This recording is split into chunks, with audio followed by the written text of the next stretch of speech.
Well, we all have one, but we also don't like people acting like one, and Sony's ways have just caused them to take a big bite in the you-know-what because they interfered in the wrong court case. Let's dig into how Sony's plan to interfere with ABK totally backfired on them.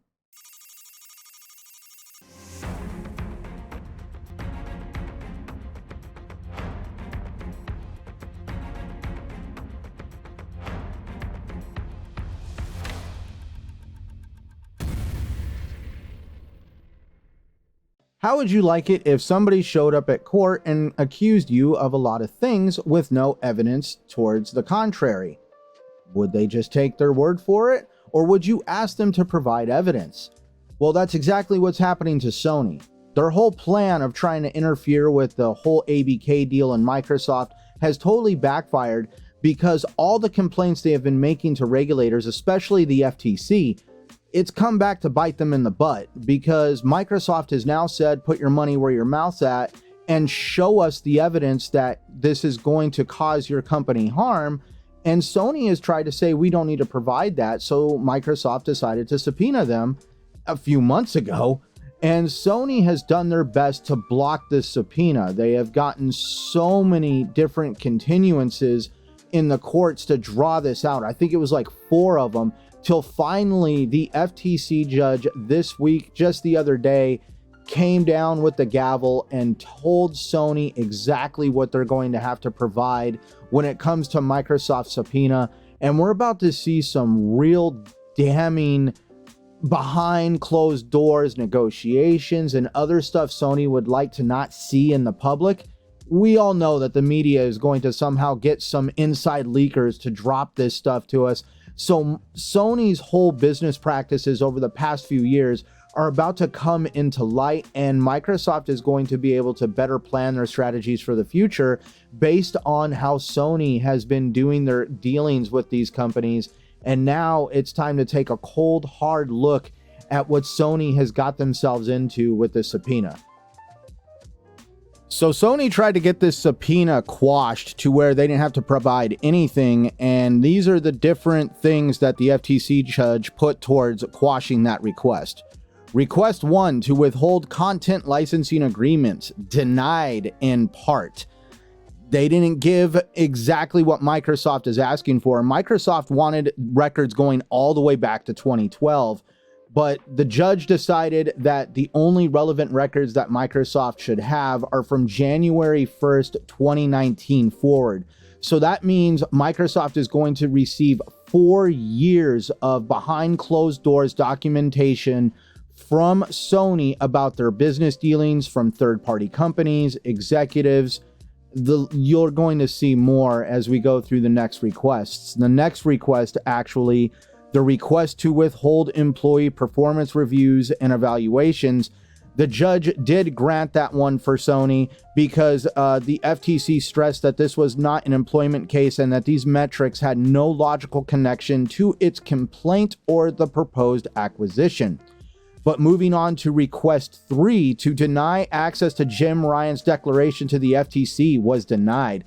Jim Ryan's declaration to the FTC was the complaint that he made to the FTC about the deal and how it was going to harm Sony and their future endeavors and the revenue that they make. And this declaration, Microsoft not only wants to see the actual declaration, but they also want to see any drafts that have been made before this declaration was officially served to the FTC. Moving on to the next request, to limit time period of search.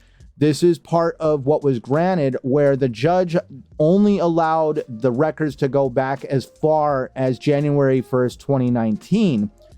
But then the next request, to limit the scope of custodial search, was denied. Custodials are basically the people that are some of the higher up executives. And Sony was trying to limit these searches towards people that are currently employed with Sony. Back in 2019, there was people that worked at Sony that no longer work there now. And Sony was trying to make it to where these individuals did not have to go back and personally give the FTC any records. Sony was just trying to say, hey, it's just as easy to go back to some of their supervisors or the supervisory records, and we can get that documentation there. Well, the FTC's response on that, it was denied because adding that the idea that predecessors' documents would also be available through the direct supervisor is speculative and unpersuasive. They didn't want to hear Sony's arguments. They're basically wanting the records directly from the custodians that were in charge at that time, and they don't want to take those records from anybody else. The next request to exclude Lin Teo and Hideki Nishino as custodians was denied. This is, at the time, Sony Interactive Entertainment Senior Vice President of Finance, Corporate Development and Strategy, and their Senior Video President of Global Product Strategy and Management. So this is going to be some pretty heavy-hitting documentation from these two individuals that Sony was trying to hold back. And the FTC judge denied their request to withhold those records. They say you have to provide them to Microsoft. The next request to exclude in-house antitrust lawyer Greg McCurdy as custodian. So Sony did a lot of consulting with an antitrust lawyer, and obviously his name was Greg McCurdy. By consulting with this antitrust lawyer, Sony was able to decide how they were going to approach this deal with ABK and how they were going to resist it. And here it's noted that Microsoft argued that McCurdy has interacted with regulators, legislative staff, and other third parties around the proposed acquisition of Activision Blizzard, and his communications would be relevant to the case. Sony tried to put up an argument that these arguments are actually personal and should not be included because this is how Sony decided to make its strategy towards this deal. And the FTC denied the request, saying that Sony's arguments were conclusory and unsupported. The final request of Sony to quash the subpoena from Microsoft was denied, and it was the request to limit the definitions of the subpoena. The PlayStation firm claimed 20 of the terms used in the subpoena are overly broad and unduly burdensome and vague. They were trying to limit exactly how much material they were having to provide because of how loose the terminology was used in the subpoena, and that didn't work out for them. The FTC judge said, no, you need to supply Microsoft what they want. At least it's only 4 years, and it's not over 10 years. But it's going to be a very interesting time going forward with the whole situation that Sony now has to provide these documents. Come hell or high water, if this deal doesn't go through, or if it does, Sony's business dealings with the gaming industry are going to be cracked wide open.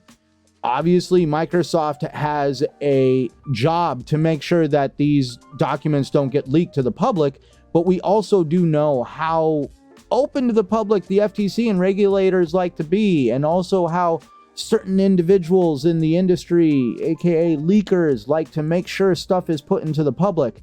So we're going to find out things that Sony would rather us not know, and it's going to be very interesting going forward because Microsoft is now going to be able to plan their strategies for the next few years on how they're going to combat Sony's role in the gaming industry and how they conduct business, the deals that they make. We all know that Sony has been trying to make deals that developers aren't allowed to put games in Game Pass, and that they have blocking rights and all this stuff that's only speculative, because we all know that Microsoft is hearing this from people that are choosing not to show any documentation of this. They just got to take their word for it. This is one of the first times Microsoft is going to have cold, hard documentation on exactly what Sony is doing to keep their power in the industry. And it's going to be very, very interesting how this is going to be affecting us all, especially, in my opinion, the aggressiveness of Xbox. We all know that Phil Spencer has been a little respectful, and I don't want to say timid, because timid means he doesn't care, but we all know Microsoft with Phil Spencer has been a different company than it was in the 360 era. I actually enjoy the fact that Phil Spencer holds an ideal that why does my company's success have to be based on another company's failures? And I have to agree with that. I want to see Microsoft stand on their own successes. But at this point, if Sony's going to play major interference, then play hardball all the way. Get what you can out of this deal. And if you can't get ABK, at least get some business practices to be shown to you on exactly how aggressive you need to be to combat Sony. You guys don't agree with me on that? Tell me down in the comments. But I am Centurion1307. Please stay positive out there. Play what you love, where you want. Until next time we meet again, my friends, thank you for watching.